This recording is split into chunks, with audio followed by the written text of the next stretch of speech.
Salut à tous et bienvenue dans cette nouvelle vidéo.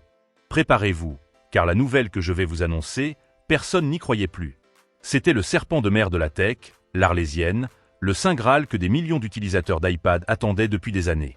Eh bien, ce n'est pas une blague. Nous sommes le 4 septembre 2025 et Instagram vient enfin de lancer son application officielle pour iPad. Oui, vous avez bien entendu. Après une attente qui semblait interminable, le géant de la photo a finalement adapté son expérience pour le grand écran.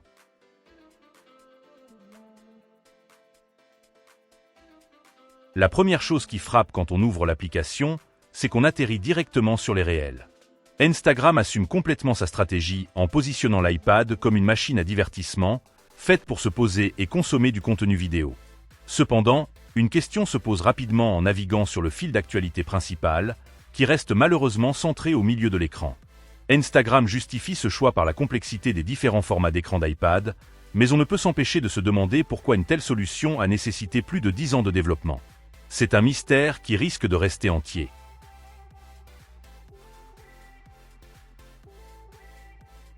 Au-delà de cette première impression mitigée, Instagram a caché une fonctionnalité absolument géniale dans cette application, et c'est peut-être la meilleure nouvelle de la journée. Un nouvel onglet nommé « Suivi ES » fait son apparition et vous redonne enfin le contrôle total sur votre fil. Cette section vous permet de choisir votre mode d'affichage.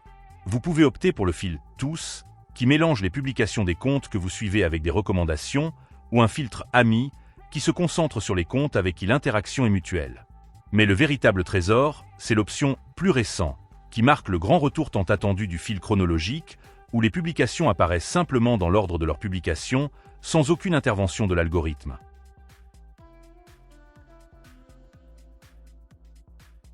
Il faut reconnaître qu'Instagram a tout de même bien utilisé l'espace supplémentaire sur certains aspects. Par exemple, lorsque vous regardez un réel, vous pouvez désormais ouvrir les commentaires sur le côté tandis que la vidéo continue de jouer en plein écran, ce qui est vraiment pratique. Mon verdict est donc nuancé. L'application n'est pas parfaite et elle arrive avec un retard presque comique, mais elle est enfin là et apporte avec elle des nouveautés que tout le monde réclamait.